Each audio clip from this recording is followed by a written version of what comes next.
Welcome to the All About Digital Marketing podcast. The show all about digital marketing. Digital marketing. Digital marketing. Digital marketing. Brought to you by SocialLink, a digital marketing agency specializing in social media and content marketing for brave brands and forward-thinking SMEs. I'm your host, Chris Bruno, and as always, we're here to bring you the most actionable tips, tricks, tools, and insights to help you achieve more when it comes to your digital marketing. Subscribe to the show and be sure to share with a friend if you found something useful or interesting. You can find all the show notes and more information on www.allaboutdigitalmarketing.co.uk.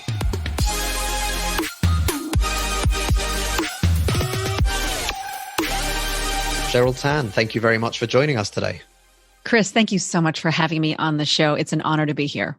Well, honor's all mine, and I'm hoping that everybody today is going to get some real valuable insight, because you are very much into video, and I'm very much into video, and I believe that video presents one of the biggest opportunities for businesses out there, especially small to mid-sized businesses. But for anybody who doesn't know you yet, or that hasn't had to come across you yet, can you tell us a little bit about yourself and how you got to where you are today? For sure. And it's funny that I talk about video, that I am on video, because growing up, I don't think anyone would have expected that. Not at all. My career started out in TV news. And even when I was in school, I was really going to be like a newspaper or a radio news reporter. And then I had a mentor say to me, I think you should pursue a career in television. And I said, okay, I'll do whatever you want me to. And so that led to a TV news career that spanned a couple of decades. And then about 5 years ago, I decided to leave TV news and start my own company, because I realized that the business owners I was interviewing for my job needed some support. They needed some help getting their message out there, telling their stories. And then about 2 years into my entrepreneurial journey, that's when all the live streaming stuff started. The Blabs, the Periscopes, Twitter Live, Facebook Live, all of that live streaming happened. And then I realized that business owners really have this opportunity, that the power to create their own platform is literally in their hands right now. When I started in TV news so many years ago, the only way people could get on TV was through me. As a reporter, as an anchor, they had to find me. They had to pitch me their story. And my producers and my bosses had to okay the story. And then I would go to their location and shoot their story and then share it with my audience.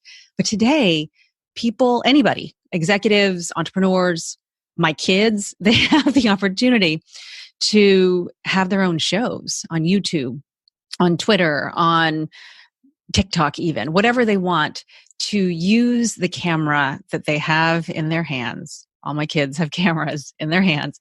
We all do. They all do. And they have the opportunity to create, hit with a punch of a button, go live or create video and save it for later and upload it later.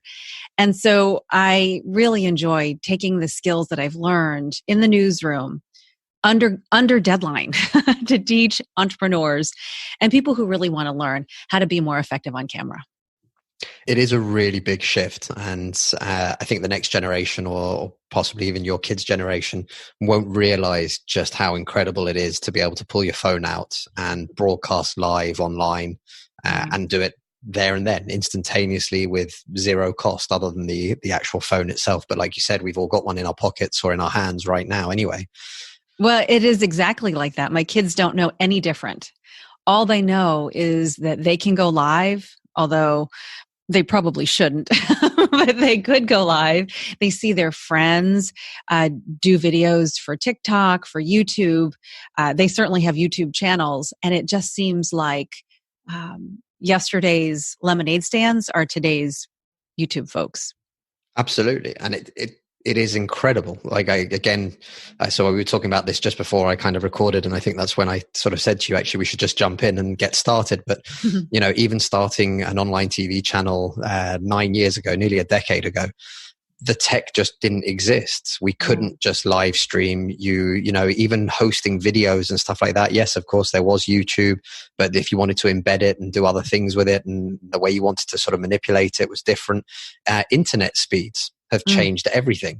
People don't realize, or a lot of people don't realize that, the 4G and the 5G speeds that we can get today from a mobile phone, they just simply didn't exist. Even when broadband came out, we were really struggling to be able to upload content, let alone live stream it.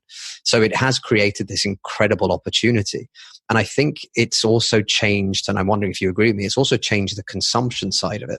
And something that you mentioned earlier was you were kind of like the bottleneck, as it were, for businesses to find their audience and for people to kind of be interested and find out about their stories.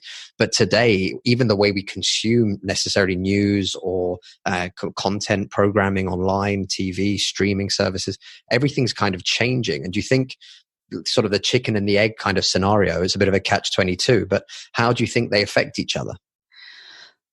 That's such a great question. I still think that for people who want to reach a greater audience, or let me just say an audience that is not their own, I think getting media attention, having a journalist, having someone else tell your story is extremely valuable in introducing your ideas to a greater group of people who may never have heard of you in any other way. The difference, though, is today there are alternatives. The difference is today you can, while you're validating your ideas, while you're building your products and services, you can also be creating your own marketing channels that include your own video show, your own podcast, your own blog series, all the while building up enough credibility or a product suite or whatever to then attract the attention of a journalist. And so then together you have your own channels on top of having a journalist just really telling your story, and they're so good at it, and sharing your story on video to their networks. And so together they're really powerful. But to your point, then the way people consume video, because there's so much to watch. You can watch the local channels, you can watch the international news, you can watch something on Facebook, you can watch something on YouTube. And so we as consumers, we're pickier. There's a lot more to choose from. And so a lot of times we have, of course, that ADD. Even if we didn't start out with ADD, I think we all now have ADD, where we're like, I didn't like that in that first 10 seconds, I'm going to move on. The way that works, though, is if something does compel you to stop and listen or watch, you're going to consume it like Netflix. Like you're going to binge watch or binge listen and then get closer to that person who's created that content. So you're pickier, but because you're pickier, you're also more, I think, inclined to stick with what you've already found, if that makes any sense. Absolutely. And I agree 100%. So at home with my other half, my girlfriend, we literally hand the remote over to each other, because when we don't know what to watch, it's an absolute nightmare scrolling and scrolling and scrolling. However, there's a couple of shows that, as soon as the next series comes out, we're invested. We love it. We watch them. So things like Ozark, where there's a new series coming out later this year. There is? Oh, good to know. Yes, that's excellent. There you go. You see another fan. Yes. But that's the sort of thing where, like you're saying, you become invested. And I think people do the same thing with brands, and I think this is something that we talk to a lot of smaller businesses about, is that especially in the early days, the owner or the founder of the business becomes the champion of the business, whether he likes it or she likes it or not. Mm-hmm. And this is something that we try and encourage as much as possible, to say, you are the company's tone of voice, the company's brand guidelines, the company's manifestation, as it were, the culture and everything else, especially in those early days. Mm-hmm. Maximize that and use that to help tell your story. And obviously there are some people that can be shy or that don't like being on camera, or that guarantee me that they can't do it. It's something that just can't be done. And obviously what I try and talk to them about, and I think this is where you can really give some insight, is the fact that, again, not everybody, in fact, most people don't start by being absolute naturals when it comes to being in front of a camera or knowing what to talk about. The same way as when we first start our podcasts, we're not really sure. We started this podcast, we didn't even know what the name was for the podcast. We just knew what we wanted to do and we knew what we wanted to talk about. But the idea being that you get better and better. And, even the big boys like Tim Ferriss will still talk about that. Every time they do another episode, they're learning and they're reviewing and they're trying to get different styles and find what other people are doing that works. And I just wanted to get your opinion on that, especially for the smaller size businesses that might not have that kind of PR machine behind them or access to necessarily get onto to nationwide news or anything like that. But what sort of advice would you give to those smaller businesses? Well, first I would say congratulations on your show, because really the point of it all is getting started. Whether you're doing podcasting or you're doing videos or you're trying to put yourself out there. And what you said earlier is so true. I don't think entrepreneurs, in a lot of cases, they don't start their companies in order to be the figurehead. Now, some of them do.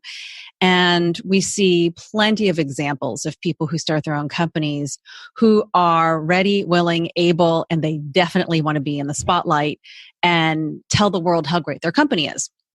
But I think for the majority of people, at least the ones that I've met, they're introverts and they have started their company because they've got a great thing that they've created, whether it's a product, a service, a whatever, a widget. And they're just great leaders, but that doesn't mean that they're the person who has to be the face of the business. But really, in this day and age, it is about personal branding.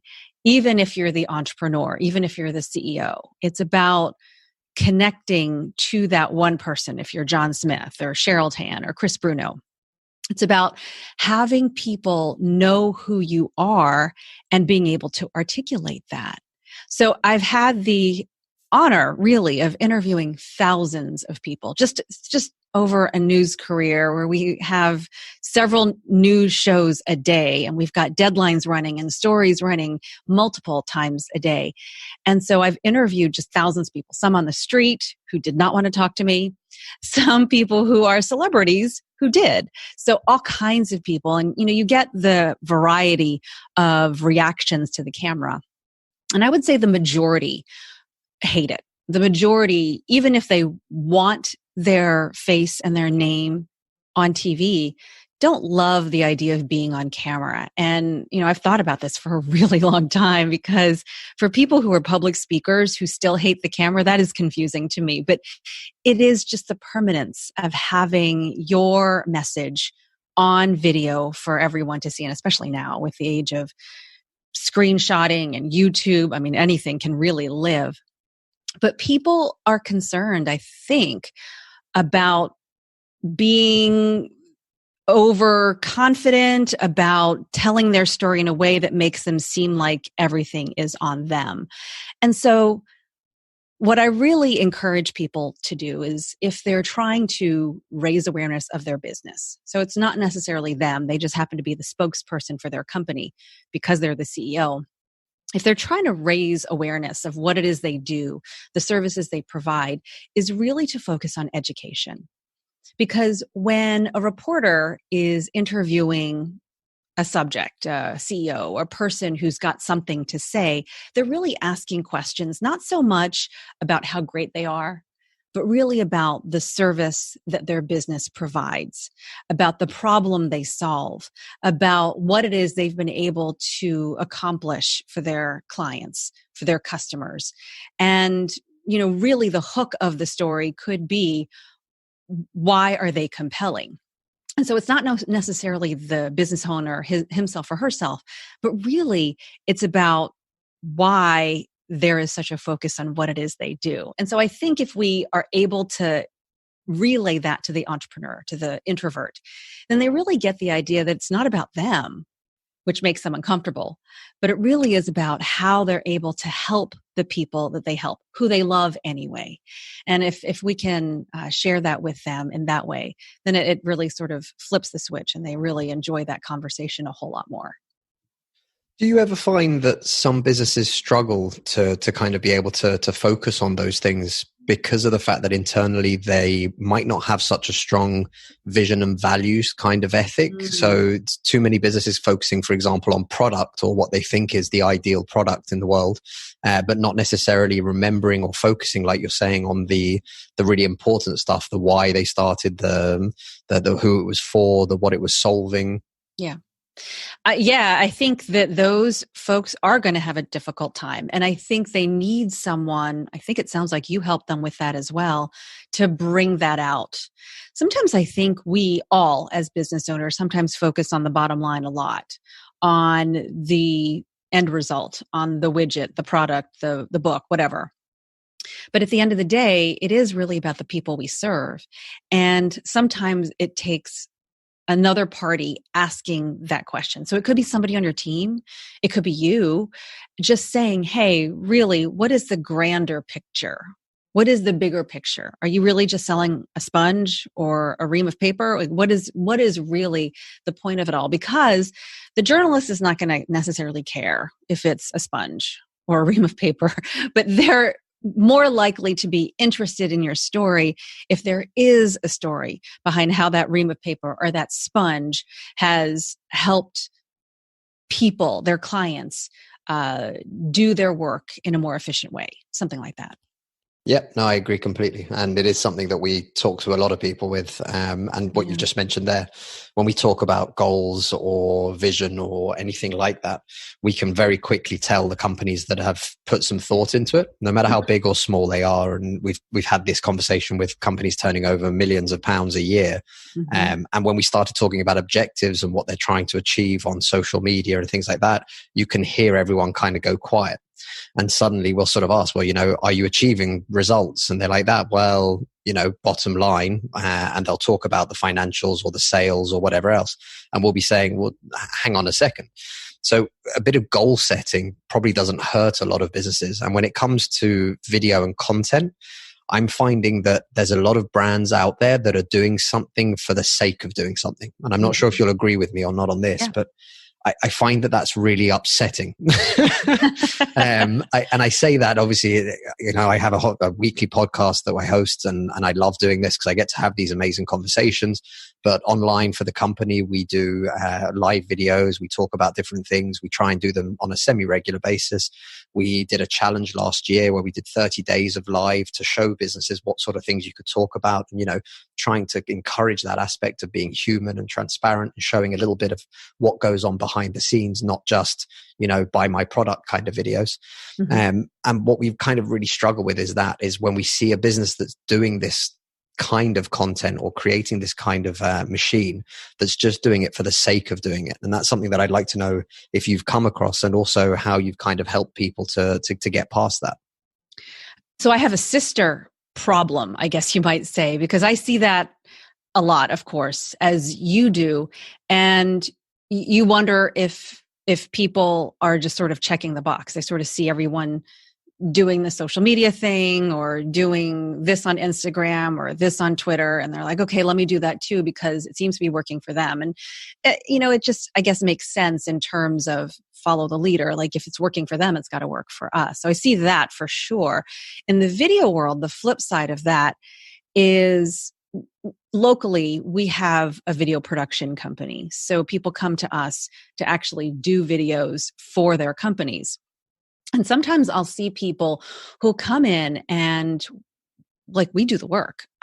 They come to our office or we go to theirs, we shoot video, I interview them, and it feels good. It looks good. They sign off on everything. So it's not the quality of the work. It's not something that they appear to have a problem with on the surface, but then they don't publish it. And sort of to me, that's the same thing as they're investing all this time and effort and money in these done for you videos that are meant to showcase X, Y, or Z. They have it. and they seem to be okay with it, but then they don't post it. And I think to me is they're not necessarily clear on what it is they're doing. Something is not right. Something is not in integrity with how they feel. And so that may be tied to sort of doing all the things that you were talking about, all the digital things that you're supposed to do. They're doing that too. I'm going to do a video. I'm going to do this social media platform. I'm going to do that social media platform. But really, they're not really sure why or how. And so then they stop. Somewhere they're not going to continue. And I think it kind of goes to your point is earlier about having someone to ask you those questions like, hey, how's that working? Like, why are you not publishing that? Like, what's going on? And having them sit back first. It's crazy because we've seen that sort of thing happen before, and it's happened. I think it happens probably a lot more than we realize with content blockages or whatever it might be, or people then not feeling sure or keen on releasing something that they feel is going to potentially divide people's opinions. And this is something I wanted to ask you about when you're talking with founders or entrepreneurs that want to get better on camera. We're very much of the belief that being divisive isn't a bad thing in any way, shape, or form. In fact, if you're so vanilla that you try and please everybody, invariably you end up pleasing nobody. So when it comes to kind of your take on this, and when you're talking to people about videos or even creating videos, how do you try and encourage people to really get their message across as to who they are so that they can resonate with the right people? And is that something that you think is very important when it comes to creating video content? Absolutely. It's all your personality. It's all you. I mean, essentially, if you are the thought leader, the CEO, the person who is putting that name to a face for your company, then absolutely, you have to be you on camera. And so I think that's a little bit of the hard thing, is sometimes people don't know that answer. And to get to that point, I do a lot of interviews ahead of time, and I do them on camera. So what I enjoy doing is really getting to the root of that by putting people on camera who typically aren't. So for a lot of people that, they're, and I work with all kinds of executives and entrepreneurs, and some of them have more experience in front of the camera than others. For those people, they've already gotten that experience. But for those who are really just trying to find their voice, I really just put them on camera. And the second part of that is I make them watch it. they don't like that at all. And we watch it together. It really is a little bit of that accountability, because if I said to somebody, hey, we're going to do an interview and then I'm going to make you watch that, come back and we'll discuss, that's not going to happen. So it's really got to be, we are going to do this interview. We're going to really talk about some of the things that matter to you, because it's just like I was at the gym yesterday and I was on the rowing machine and I had this trainer like in my face. Like I didn't like her there. She did not need to be in my face, and she was. And I went faster than I normally would have. And it's the same situation is if I'm interviewing somebody on camera, they're going to answer. There's no one else watching. It's just us, but it is being recorded. And if they know they're going to have to listen to the answers and then we discuss how they feel about it, then they're going to be more themselves. And from there, we figure out what of themselves they want to share with other people. And to me, that's the best way to do that, is to have somebody interview you that you trust, and then really dissect the answers and how you come across on camera, how you put words together, how you connect with that person that you can't see on the other side of that lens. And then you sort of figure out what more you want to say after that is said and done. I think that's a really good point. And it's something that we tried. We were working, I think we started working with them in 2017, but a financial services group. Oh, and yes. One of the things that we talked about was have complete transparency, in the sense of, most of these companies are very closed shop. You can't really get to know much about them unless it's a very big company and they're on the news or whatever else. You don't really understand that. So everything that was the normal PR machine, let's say, so the thought leadership pieces, the press releases, all of that stuff was working, and that was fine. But we actually started doing some live Facebook videos to invite the community to be able to, for an hour and a half, just ask questions directly to the CEO and get responses. And it was something that when we first did it, everyone was super kind of reticent and, very much, well, what happens if, and what about the bad comments and everything else? And we said, well, it doesn't matter. We're going to filter through. And anyway, we'll ask the questions that we choose and what we think is viable. But the idea was to give people the opportunity to really understand who's at the helm of the ship. Mm-hmm. And it was something that we ended up doing multiple times and had huge numbers, viewing, questions, engagements, post fact. Those videos did great. People were referring them to each other, things like that. It was a huge result for us. And it's something that we realized didn't require a huge amount of preparation or a huge amount of over complicating the planning or the thought process. It was literally a case of, we've got a group of customers, we've got a group of people that like us and that like our brand and that like what we're doing. Let's find out more about them and let's understand what they're worried about. And then let's give them some answers so that they can understand and they can be less worried about X or Y or whatever it might be. And it was a hugely successful kind of campaign, and something that I believe they're still doing now. We're no longer involved, but something that they're still doing now. And I think that's I thought it was great, but it was the idea that we kind of try to oversimplify it, as it were. Mm-hmm. So for the people that aren't too sure about doing this, or that aren't really kind of convinced of the benefits or what they can do with it, we basically said, think of it as just a simple face-to-face chat with some of your customers, some of the people some of the people that support the brand already. And by doing it in that way, it became a more relaxed environment. It's not the official interview with a newscast or anything like that. It was literally a case of just talking back and forth. And I thought that was a really good way to kind of break that ice at the beginning and break that kind of tradition of, no, we can't do live videos, for example. Yeah, that's really great. And the other thing is, I know that people worry about not being perfect. I mean, speaking of newscasters, I worry as well that on the flip side, it always sounds perfect. And and I don't speak like that all the time, and my newscaster friends don't either, but that's the perception. The reality is people really want to connect with real people. So I think that's why what you were talking about is that Facebook live streaming Q&A was so effective, is because it was somebody answering questions he was receiving from people who really wanted to know. And it was raw and it was real. It was unscripted. It probably wasn't perfect. And I think that makes it more compelling. And what we were talking about earlier is there's so much to watch out there that to that audience who wanted to know more about this particular organization was all in and invested, and probably in that chat going back and forth. Absolutely. Yeah. And it's exactly that. It's creating, and this is something that we, again, hammer into people, but creating content for the few that really care, and to build that audience of those few that really care, for me is worth having than having an extra million followers that don't really care. And that idea of creating that content by being real, like you said, because I think this is something else that's quite funny. If you're doing a pre-recorded video, people expect it to be perfect. If you do a Facebook Live, things invariably go wrong. Like there's just no way around it. I'm sure you've experienced it. I've experienced it. These things happen. I remember my iPhone overheating this summer whilst doing a live with 3 other people from the team. And literally I had to flick from that to my laptop and came back sort of a minute later or whatever. People barely noticed, but the idea was the same thing. It's not perfect. It's not always perfect, but we are who we are. We speak the way we speak. We have certain views and certain opinions. And again, they're not going to be right for everybody. Mm-hmm.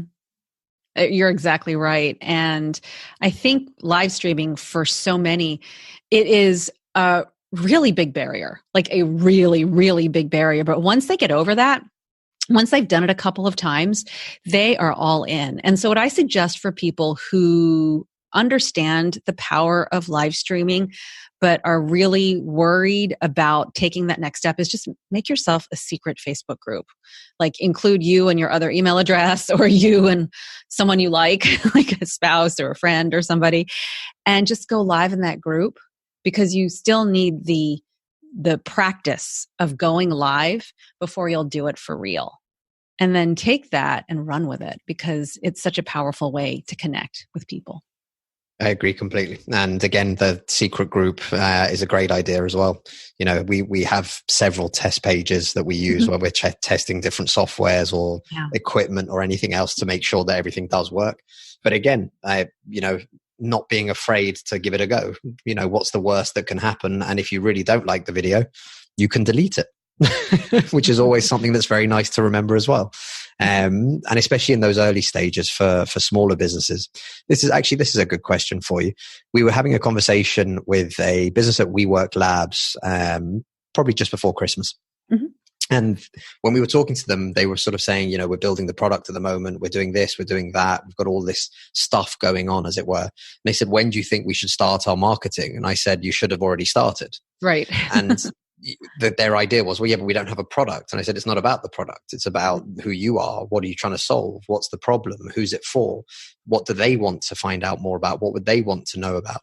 And this is something that, again, I think is hugely powerful with the fact that, you know, we've all got live broadcasting stations in our pockets right now, is the fact that actually you can have those conversations. You can have those chats. You can start explaining something even before you've got the first version of the product or anything else. And actually you'll start to build that community even earlier than anybody who waits for their product to actually be finished. Would you agree? Absolutely. To have that conversation and that connection. I mean, attention is so fleeting these days that if you can create that community in that way, just by going live, I think that is something that is really powerful. The other thing I'm noticing, which is not anything so much to do with digital marketing, although it is tied to it, is I feel like we have a lot of people, I shouldn't say we, but a lot of people have done so many things to be able to work wherever they want to work, which has really been amazing. But I also think that we're now craving each other's company. And I think if you have that opportunity, like a WeWork, and that's what you're talking about, right? That is that co-working space. Yeah. If you have that opportunity, that place to gather, then you really kind of can do double. You do that showcasing of that space with your video, but then you also have that space to collect people and bring them together and show them what you have and show them how they can work together. And then that's another video opportunity.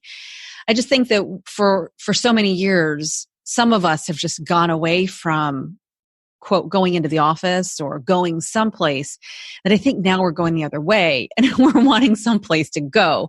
And so those places that are the destination, they have such a powerful way to reach people for a couple of different reasons. I find that a lot of people are wary of partnering with other people, especially when it comes to content. And I've never really understood why. We're the first to bring on service providers, other people, you know, not just on the podcast, even on Facebook Lives and videos and things like that. And even we've had other people that own agencies or that have agencies that differ in opinions compared to ours or anything like that. But we've always found that the power of being able to cross-pollinate those two communities and by giving more value to everybody in general is a huge bonus. And I find that I found that we have lots of conversations where people will be worried about, you know, being in that WeWork situation, for example, of teaming up with Joe Bloggs from another startup. And it's because they're kind of vying for this attention. They're vying for investment. They're vying for, and they kind of don't realize that there's actually so much more benefit. You know, 1 + 1 doesn't always equal 2. 1 + 1 can actually equal, 100. It's huge what the potential of those kind of collaborations can be. What sort of advice do you give to people in terms of that? I would say what I imagine what you say to them is that you have to have an open mind. And I think it's a mindset thing, clearly. But just locally here, I live in Virginia Beach, East Coast United States. And this happened in our area just a couple of years ago to what they considered competitors. One was a web developer. One was one did like websites, like website design. And then one guy did websites and then more back end stuff. And they were like competitors, and they didn't think anything of partnering at any point in time in the very beginning. But then they started talking and they realized that they both had specialties with different parts of that particular business. They've merged and they have this one giant company now that's just doing such amazing work together. And they wouldn't have done that had they not had an open mind, and also had the connections to really sit in a room together and talk about that. So like those co-working spaces, that offers you the possibility, because it brings everyone together in a place you probably wouldn't find those same people. I think that's a very good point. And again, the story of, well, we've probably both got many stories of opportunities that present themselves that people don't necessarily see at the very beginning, which is a real shame. And hopefully more people can, accept the fact that there's more than enough of a pie out there for everyone to get a slice. And actually sometimes working together can be hugely beneficial, as opposed to trying to keep everything for yourself. Yeah. Cheryl, in terms of your key services then and the way that you help businesses, tell everyone a little bit about how you actually work and what sort of things people can get involved with you with in terms of actually, getting themselves started, getting onto video, making the most of this great opportunity that I believe at the moment every business should be taking advantage of, which is, video for social media content, video to be repurposed to make smaller videos. It doesn't matter how you're using it, live streaming. There's just so much opportunity. How can people get involved with yourself? I mean, I resonate with so much of what you said. I mean, there's just so many opportunity. I think, first of all, there's not a one size fits all video. If someone wants to create 2-hour-long videos, there's probably a market for you. If you want to create micro content all day long, there's a market, there's a message for everybody. I work with a lot of corporations. I do media training. I do just straight media training for a lot of corporate executives, for those leaders who know that they're that person when the media calls. If something good happens or something bad happens, they're the one. So I help train those teams, bring in a news crew, not a news crew. I bring in my crew and we shoot video of them and then show that back to them. So we do that. I also do training with executives as well as entrepreneurs to help them use video more effectively. So depending on what it is they need, I help them create their message. We shoot video of them. We help them use YouTube and other social platforms to get their message out there. And I just launched this video boot camp because what I really am seeing people hesitating on is just that starting part. They want a little bit more support than, hey, take out your phone and hit record. But they have something in the middle. They have a message, they have an idea, but they just want a little bit more than, hey, just pull out that phone. So I just offer this new video boot camp that I've started at late 2019 to give people just that 4-week intense sort of like fitness trainer push to get started using video and put something out into the world. There's a lot of people that once they start doing it, they'll realize just probably about how addictive it is. If you like the process and if you get into it, it becomes a real kind of, you almost miss it when you're not doing it. So I hope that works well, and I hope a lot of people end up going for that. We will drop a link as well for the boot camp into the show notes, so that anyone who's listening to this and who's not sure how to get started, please find out more.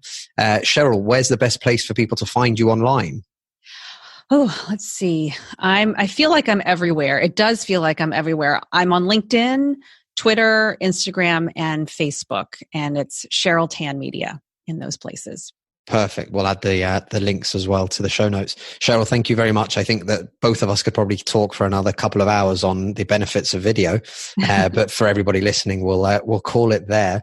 Thank you so much for your time and for all your insights. And for anybody listening, again, check out Cheryl Tan Media to get a bit more insight into what you should be doing and what you could be doing for your business and for yourself in terms of branding online using video. Chris, it has been a pleasure. Thank you so much for having me on your show. Thank you, Cheryl. The All About Digital Marketing podcast is brought to you by Social Inc., a distributed digital marketing agency specialized in delivering results through online campaigns. Whether it's content marketing, social media marketing, online advertising, or web design, we've got you covered, from strategy through to delivery. If you're struggling with your digital marketing, get in touch today by simply visiting www.socialinc.co.